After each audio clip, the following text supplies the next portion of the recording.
اعوذ باللہ من الشیطان الرجیم، بسم اللہ الرحمن الرحیم۔ سیرت النبی صلی اللہ علیہ وسلم کا ذکر ہو رہا ہے۔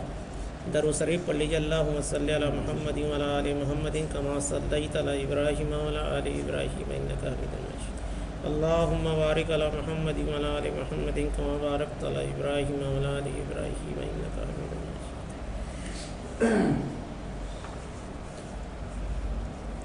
آج کا جو ذکر ہوگا، حضور صلی اللہ علیہ وسلم کی عمر اب 40 سال ہو چکی ہے، اور اللہ کی آواز بھی آپ کو آنے لگی، یعنی وحی کا جو ہے سلسلہ۔ آپ کی عمر مبارک 40ویں بہار شروع ہو گئی۔ اب آپ صلی اللہ علیہ وسلم پر وہ حقیقت کھلنی شروع ہو گئی جس کی آرزو میں آپ صلی اللہ علیہ وسلم جی رہے تھے، جس کی برسوں سے تلاش تھی، اور جس کے لیے آپ صلی اللہ علیہ وسلم انتہائی بے تاب تھے۔ سال ہا سال کی عبادت اور ریاضت سے روح میں روشنی پھوٹ پڑی، دل آئینہ کی طرح چمک اٹھا، باطن ایکایک دمک اٹھا، اور آپ صلی اللہ علیہ وسلم پر ہدایت کا الہام ہونے لگا۔ آپ صلی اللہ علیہ وسلم پورا جا کے غار حرا میں اللہ کو تلاش کرتے تھے، غور فکر کرتے تھے، تو وہی یہاں پہ ذکر ہے۔ آپ صلی اللہ علیہ وسلم کو سچے خواب نظر آنے شروع ہوئے، ان سے آپ صلی اللہ علیہ وسلم پر حقیقت کھل گئی۔ تاریکی کے وہ پردے تار تار ہو گئے جنہیں چاک کرنے کے لیے آپ صلی اللہ علیہ وسلم بے چین تھے۔ آپ کے سامنے حق و ہدایت کی شاہراہ روشن ہو گئی۔ آپ صلی اللہ علیہ وسلم نے خواب میں دیکھا کہ دنیا کی رنگینی 4 دن کی چاندنی ہے، یہاں کی راحتیں اور لذتیں وقتی اور فانی ہیں۔ فانی مانے فنا ہونے والی، ختم ہونے والی ہے۔ آپ کو اندازہ ہوا قوم کتنی غلط باتوں میں گرفتار ہے، ان کے عقیدوں میں کتنا بگاڑ ہے، وہ سیدھی راہ سے کتنی دور ہے۔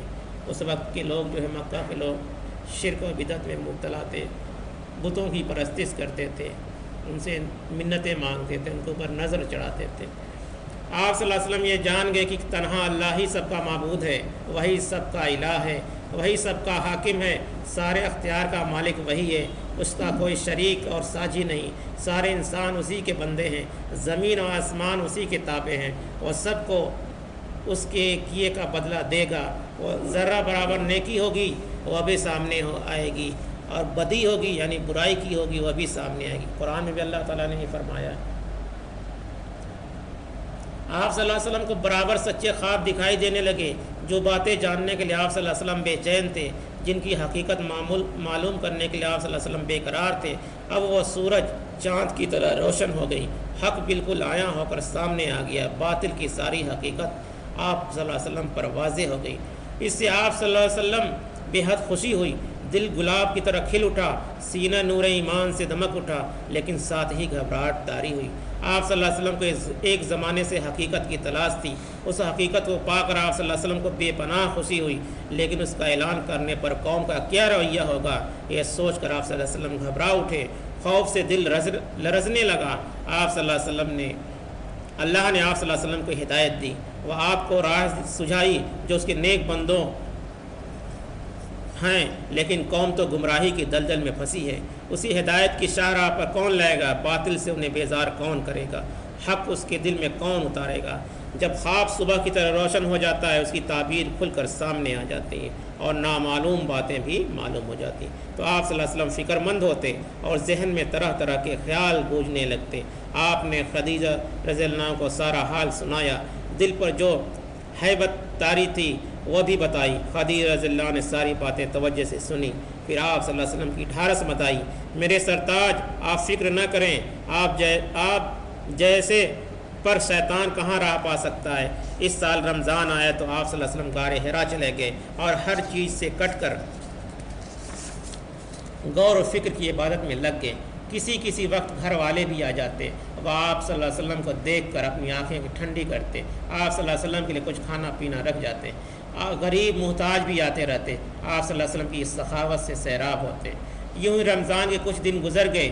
ایک روز آپ صلی اللہ علیہ وسلم غار حرا میں آرام کر رہے تھے، صبح کا وقت تھا، اچانک ایک فرشتہ دکھائی دیا، انتہائی حسین اور جمیل فرشتہ، ہاتھ میں ریشم کا ایک ٹکڑا تھا، بولا اقرا، میں پڑھو۔ آپ صلی اللہ علیہ وسلم بہت گھبرائے، فرمایا ما اقرا، مجھے پڑھنا نہیں آتا۔ آپ صلی اللہ علیہ وسلم کو ایسا محسوس ہوا جیسے وہ جسم مبارک کو بھینچ رہا ہو، پھر چھوڑ دیا اور کہا اقرا، پڑھو۔ فرمایا ما اقرا، مجھے پڑھنا نہیں آتا۔ آپ صلی اللہ علیہ وسلم کو پھر محسوس ہوا جیسے وہ جسم مبارک کو بھینچ رہا ہو، پھر چھوڑ دیا اور کہا اقرا پڑھو۔ آپ صلی اللہ علیہ وسلم کو اندیشہ ہوا کہ پھر وہ جسم مبارک کو بھیچے گا، اس بار اور زور سے بھیچے گا۔ فرمایا کیا پڑھوں؟ ماذا اقرا؟ فرشتے نے کہا اقرا بسم ربک الذی خلق، خلق الانسان من علق، اقرا وربک الاکرم الذی علم بالقلم، علم الانسان ما لم یعلم۔ یعنی سورہ علق کی آیت ہے 1 سے 5 تک کی، یہی پہلی وحی نازل ہوتی ہے۔ پڑھو اپنے رب کے نام سے جس نے پیدا کیا انسان کو خون کی پھٹکی سے۔ پڑھو تمہارا مہربان رب ہی ہے جس نے قلم سے سکھایا انسان کو وہ کچھ سکھایا جو اسے معلوم نہ تھا۔ فرشتے کے بتانے پر آپ صلی اللہ علیہ وسلم نے آیتیں پڑھی، پڑھتے ہی یاد ہو گئیں، ذہن پر نقش ہو گئیں۔ پھر فرشتہ چلا گیا۔ آپ صلی اللہ علیہ وسلم اٹھ کر کھڑے ہوئے، خوف سے دل بیٹھا جا رہا تھا۔ آپ صلی اللہ علیہ وسلم سہمی نگاہوں سے غار میں ہر طرف دیکھنے لگے۔ حیرانی اور پریشانی کا عالم تھا۔ دل ہی دل میں سوچنے لگے ابھی مجھ سے کس نے باتیں کی ہے، کون مجھے پڑھا کر گیا ہے۔ پھر تیزی سے غار سے باہر آئے۔ آپ صلی اللہ علیہ وسلم پر پہاڑ کی گھاٹیوں سے گزرنے لگے۔ پورا جسم کانپ رہا تھا، دل میں بار بار خیال آتا۔ شروع میں جو خواب نظر آئے تو بالکل صحیح نکلے، ان سے بہت سی نئی باتیں معلوم ہو گئیں۔ جس چیز کی تلاش تھی وہ کھل کر سامنے آ گئی، لیکن وہ کون تھا جو ابھی یہاں کھڑا تھا، اور وہ کون تھا جو پڑھنے کو کہہ رہا تھا؟ اچانک ایک آواز آئی، محمد صلی اللہ علیہ وسلم۔ آپ صلی اللہ علیہ وسلم نے گھبرا کر سر اوپر اٹھایا، دیکھا تو وہی فرشتہ آدمی کی صورت میں کھڑا تھا۔ وہ پکار کر کہہ رہا تھا محمد صلی اللہ علیہ وسلم، اللہ نے آپ کو رسول بنایا ہے، میں آپ کے پاس اس کی وحی لے کر آیا تھا، میں جبرائیل امین ہوں، میں وحی کا فرشتہ ہوں۔ آپ صلی اللہ علیہ وسلم کی گھبراہٹ اور بڑی، کبھی دائیں طرف دیکھتے کبھی بائیں طرف، لیکن جدھر دیکھتے وہی نظر آتا، جدھر رخ کرتے وہی موجود ہوتا۔ آگے بڑھے یا پیچھے ہٹے، نظریں نیچی کریں یا اوپر اٹھائیں، ہر طرف ہر جگہ وہی تھا۔ بہت دیر ہو گئی، آپ صلی اللہ علیہ وسلم یوں کھڑے رہے اور نہ جانے کیا کیا سوچتے رہے۔ ادھر بی بی خدیجہ رضی اللہ عنہ نے غار میں آپ صلی اللہ علیہ وسلم کے پاس آدمی بھیجا۔ آپ صلی اللہ علیہ وسلم وہاں نہ ملے، رشتہ داروں کو یہاں دکھوایا، وہاں بھی نہ تھے، یہاں وہاں آدمی دوڑائے، لیکن نہ ملنا تھا، نہ ملے، کیوں آپ غار سے نکل چکے تھے۔ پھر فرشتہ چلا گیا۔ آپ صلی اللہ علیہ وسلم خدیجہ کے پاس آئے، خوف سے لرزتے ہوئے، پسینے میں نہائے ہوئے، آتے ہی فرمایا مجھے کچھ اوڑھا دو، مجھے کچھ اوڑھا دو۔ بی بی خدیجہ رضی اللہ عنہ نے چادر اٹھائی۔ آپ صلی اللہ علیہ وسلم کی یہ حالت دیکھ کر وہ گھبرا گئیں، دل میں خیالات امڑنے لگے، کیا آپ کی طبیعت خراب ہو گئی ہے، کیا تب رضا ہو گیا ہے، کیا کوئی آفت آ پڑی ہے؟ جب کچھ سکون ہوا، کچھ خوف دور ہوا، جسم کی کپ کپی میں کمی ہوئی، تو حضرت خدیجہ رضی اللہ عنہ نے پوچھا آپ تھے کہاں، آپ کو کیا ہوا؟ آپ صلی اللہ علیہ وسلم نے ان کی طرف دیکھا، نظروں سے بڑی بے چارگی ٹپک رہی تھی۔ فرمایا خدیجہ رضی اللہ عنہ، میں تمہیں کیا بتاؤں مجھے کیا ہوا ہے؟ پھر جو کچھ دیکھا تھا وہ بیان کیا۔ بی بی خدیجہ رضی اللہ عنہ تھیں بہت ہوشیار، یہ باتیں سن کر ذرا نہ گھبرائیں۔ انہوں نے آپ صلی اللہ علیہ وسلم کو بہت ہی عزت کی نظروں سے دیکھا، چہرے پر یقین و اطمینان کی مسکراہٹ تھی۔ انہوں نے آپ صلی اللہ علیہ وسلم کو اطمینان دلایا، بولی میرے چچا کے بیٹے خوش ہو جائیے، جو کچھ کر رہے ہیں کرتے رہیے، اس ذات کی قسم جس کے ہاتھ میں خدیجہ کی جان ہے، جو کچھ آپ صلی اللہ علیہ وسلم نے دیکھا ہے اس میں گھبرانے کی کوئی بات نہیں ہے۔ اگر آپ اس امت کے نبی نہ ہوں گے، اگر آپ اس امت کے نبی نہ ہوں گے تو اور کون ہوگا؟ آپ تو سچ بولتے ہیں، صلہ رحمی کرتے ہیں، امانتیں ادا کرتے ہیں، مجبوروں اور بے کسوں کو سہارا دیتے ہیں، غریبوں اور ناداروں کو تواضع کرتے ہیں، حق کے کاموں میں مدد کرتے ہیں۔ اللہ آپ کو ضائع کیسے کر سکتا ہے؟ خدیجہ رضی اللہ عنہ کی ان باتوں سے آپ کی ڈھارس بندھی، آپ کی بے چینی دور ہوئی، چہرے مبارک خوشی سے تمتما اٹھا۔ آپ صلی اللہ علیہ وسلم نے اس دل جوئی پر ان کا شکریہ ادا کیا، پھر آنکھیں بند کر لی اور سو گئے۔ بی بی خدیجہ رضی اللہ عنہ نے آپ صلی اللہ علیہ وسلم کی باتوں پر غور کیا تو بے انتہا خوش ہوئیں، لیکن ساتھ ہی ساتھ کچھ ڈر بھی ہوا، کچھ خوف اور اندیشہ ہوا کہ ابھی یہ اخلاص و محبت کا تقاضا تھا۔ انہوں نے سوچا چلیں چچیرے بھائی ورقہ کے پاس، ان سے پوچھیں شاید وہ کچھ بتائیں۔ ورقہ نوفل کے بیٹے تھے، انتہائی حکیم اور دانا تھے، یعنی سمجھدار۔ مختلف مذاہب کو انہوں نے پڑھا تھا، بڑی باریکی بینی سے ہر ایک کام کا جائزہ لیا تھا۔ پہلے یہودیت کی طرف میلان ہوا، پھر عیسائیت کو اختیار کیا۔ انجیل پر گہری نظر تھی، عربی میں اس کو ترجمہ بھی کرتے تھے۔ خدیجہ آئیں، ان کو سارا ماجرا سنایا، آپ صلی اللہ علیہ وسلم پر جو کچھ بیتی تھی آپ سب کا سنایا۔ سب کچھ سن کر وہ بولے پاک ہے قسم اس ذات کی جس کی مٹھی میں ورقہ کی جان ہے۔ خدیجہ رضی اللہ عنہ اگر تمہاری بات صحیح ہے تو وہی ناموس یعنی رازدار ہے جو موسیٰ علیہ السلام کے پاس آتا تھا، بخدا محمد صلی اللہ علیہ وسلم اس امت کے نبی ہوں گے، ان سے کہو ڈرے نہیں، جو کچھ کر رہے ہیں کرتے رہیں۔ جبریل علیہ السلام آدم علیہ السلام سے لے کر حضرت محمد مصطفیٰ صلی اللہ علیہ وسلم تک سب ایک ہی کام کرتے تھے، وہی لاتے تھے۔ کیا لاتے تھے؟ وہی۔ تو موسیٰ علیہ السلام کے پاس بھی وہی لاتے تھے اور عیسیٰ علیہ السلام کے پاس بھی لاتے تھے۔ بی بی خدیجہ لوٹ کر آئیں، آپ صلی اللہ علیہ وسلم کو خوشخبری سنائیں، مبارک ہو میرے سر تاج، مبارک ہو، آپ کے رب نے آپ کو کیسی عزت دی ہے، آپ کا رتبہ کتنا بلند کیا۔ پھر چچیرے بھائی ورقہ سے جو باتیں ہوئی تھیں سب بیان کی، آخر میں کہا وہ آپ سے ملنا چاہتے ہیں۔ پھر اسی دم وہ ایمان لے آئے۔ آپ صلی اللہ علیہ وسلم کعبے کا طواف کرنے چلے، راستے میں ورقہ مل گئے، دیکھتے ہی بولے میرے پیارے بھتیجے ذرا مجھے بھی سناؤ تم نے کیا کیا دیکھا۔ آپ صلی اللہ علیہ وسلم نے شروع سے آخر تک ساری داستان سنا دی۔ پوری داستان سننے کے بعد ورقہ نے کہا اس ذات کی قسم جس کے ہاتھ میں میری جان ہے، تم نے جو کچھ دیکھا ہے اور سنا ہے اس سے صاف ظاہر ہے اللہ نے تمہیں منصب رسالت کے لیے چن لیا ہے، بلا شبہ وہی ناموس ہے جو موسیٰ علیہ السلام کے پاس آتا تھا۔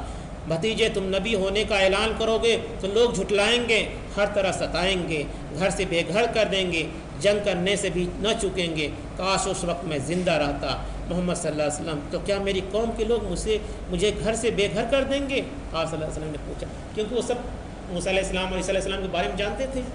ورقہ نے کہا ہاں یقیناً ایسا ہی ہوگا، جب بھی کوئی نبی آیا قوم نے یہی سلوک کیا، اگر وہ دن دیکھنے نصیب ہے تو میں تمہاری ایسی مدد کروں گا کہ اللہ ہی جانتا ہے۔ پھر سر مبارک کی طرف بڑھے اور بہت ہی شفقت سے بوسہ دیا۔ پیارے نبی صلی اللہ علیہ وسلم لوٹ کر آئے تو بہت فکر مند ہوئے اور اداس تھے، بار بار سوچتے اگر میرے کمزور کاندھوں پر نبوت کا بار آ پڑا تو اس کا انجام کیا ہوگا، میں لوگوں کو کیسے بلاؤں، سیدھی راہ کیسے سجھاؤں۔ یہ لوگ تو بھٹک رہے ہیں، حق سے بدک رہے ہیں، خدا سے بیزار ہیں، بتوں کے پرستار ہیں، بدی کے علمبردار ہیں، نیکی سے برسر پیکار ہیں، پھر غضب ہے اس پر انہیں ناز بھی ہے۔ غرض دل میں خیالات کا ایک طوفان اٹھا اور آپ صلی اللہ علیہ وسلم وحی کا انتظار کرنے لگے۔ انہیں سب کچھ پہلی وحی آئی، پہلے وحی میں کہا گیا پڑھنے کے لیے، اب کس کے لیے پڑھنے کے؟ اپنے رب کے نام سے۔ کیا کیا؟ اپنے رب کے نام سے پڑھو۔ اور ہم لوگ قرآن میں اس میں سجدہ بھی ہے سورہ میں، اقرأ بسم ربک الذی۔ اور ہمارے قوم کا حالت کیا ہے اس وقت؟ جس قوم کی پہلی وحی اللہ نے اتاری ہو کہ پڑھ اپنے رب کے نام سے، ہمارا حال کیا ہے؟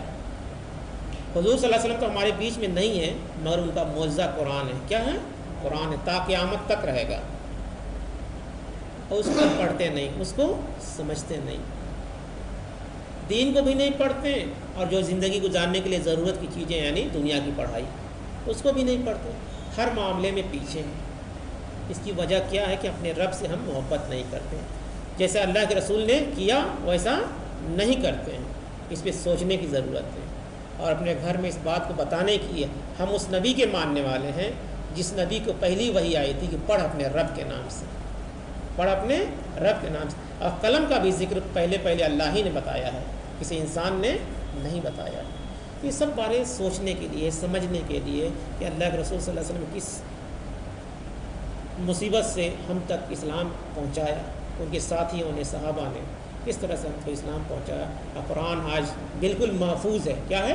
محفوظ ہے، زیر زبر کے ساتھ محفوظ ہے۔ تو ہم اس کو پڑھنا چاہیے، یعنی ترجمہ کے ساتھ پڑھنا چاہیے۔ ہماری عربی نہیں جانتے، ہم عربی نہیں جانتے تو ہندی میں ترجمہ ہے، اردو میں ہے، انگلش میں، دنیا کی ہر زبان میں، اس کو پڑھیں، سمجھیں۔ نہیں سمجھ میں آتا ہے کسی علم والے کے پاس جائیں، عالم کے پاس جائیں، ٹھیک ہے، جو قرآن کو جانتا ہو، اسے پوچھیں، سمجھیں کیا اللہ کا حکم ہے، کیا نہیں ہے، کیا کرنا ہے، کیا نہیں کرنا۔ تو اس طرح سے اللہ کے رسول صلی اللہ علیہ وسلم نے لوگوں کو دعوت پہنچائی۔ آپ صلی اللہ علیہ وسلم کو جب بخار بھی رہتا تھا، اگر پتہ چل جاتا تھا کہ کوئی قافلہ گزر رہا ہے تو وہ آپ جاتے، چادر اوڑھ کے جاتے، کسی کو سہارا لے کے جاتے کہ میں کلمہ لا الہ الا اللہ کی بات ان کو بتا دوں، کہیں وہ محروم نہ رہے۔ اس طرح سے محبت کرتے تو ہم کو بھی اللہ اس کے رسول سے ایسی ہی محبت کرنی ہے۔ خدا کی قسم، حدیث ہے، خدا کی قسم تم مومن نہیں ہو سکتے۔ اللہ کے رسول صلی اللہ علیہ وسلم نے فرمایا تو صحابہ نے پوچھا اللہ کون مومن نہیں ہو سکتا، یعنی مسلمان کون نہیں ہو سکتا؟ تو اللہ کے رسول نے فرمایا جب تک تمہارے نزدیک اللہ اور اس کا رسول سب چیزوں سے محبوب نہ بن جائے، یعنی سب چیزوں سے یا اس سے محبت نہ کرنے لگو، یعنی اپنی جان قربان کر دو تب تک جا کے تم مومن کہلاؤ. یعنی پہلے اللہ سے محبت کرنی ہے، اس کے رسول سے محبت کرنی ہے، اس کے بعد اپنے ماں باپ سے. اس درجے سے بتایا ہے اللہ نے، تب ہم مسلمان ہیں. مومن کا جو مومن اسے کہتے ہیں جو شریعت پسند ہو، یعنی اپنی زندگی شریعت کے حساب سے چلائے. قرآن میں بار بار جو ذکر آتا ہے جنت کا وعدہ مومن کے لیے. کس کے لیے؟ مومن کے لیے. کلمہ جب پڑھ لیتا ہے تو مسلمان ہو جاتا ہے، اور جب شریعت پہ یعنی اللہ کے احکام پہ چل کے دکھا دیتا ہے پوری زندگی تو اسے کہتے ہیں مومن. یہ فرق ہے مسلمان اور مومن، مسلم اور مومن. اللہ تعالیٰ سے دعا ہے کہ ہم لوگوں کو حضور صلی اللہ علیہ وسلم محبت کرنے اور ان کے بتائے ہوئے راستے پہ چلنے کی توفیق عطا فرمائے. آمین ثم آمین. سبحان اللہ بحمدہ، سبحانک اللہ بحمدک، ونشہد ان لا الہ الا اللہ ونستغفرک ونتوب الیک. سبحان ربک رب العزۃ عما یصفون وسلام علی المرسلین والحمد للہ رب العالمین.